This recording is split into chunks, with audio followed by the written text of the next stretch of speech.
This is probably the top thing that I get when I'm selling a house, when I'm a listing agent, I'm working for a seller. They're like, hey, when is the appraiser coming? And I said, well, I haven't heard from them. And so how appraisers work, especially if they are being hired under the pretense of doing an appraisal for a government loan, go through what's called an AMC, or an appraisal management company.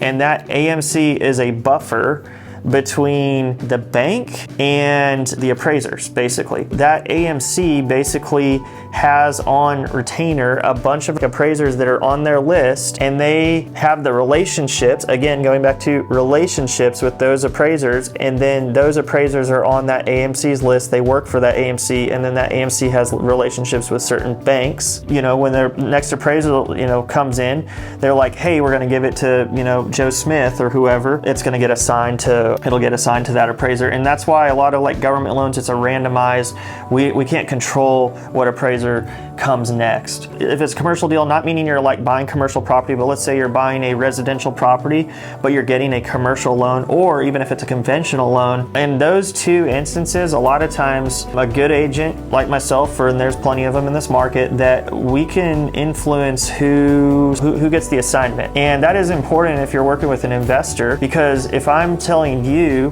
that this house is worth 150 grand and I sold it to you for 75 and you put 100 in it, and I told you you could get 80% of that appraised value, but we get a low ball appraisal at 120, you're going to be pissed off because we have an appraiser that didn't give you full credit, but you were planning your numbers and how much money you were going to get back on the refinance of that. There's many lending scenarios, but a lot of this plays into relationships, connections, who you know is a performer, who's not a performer.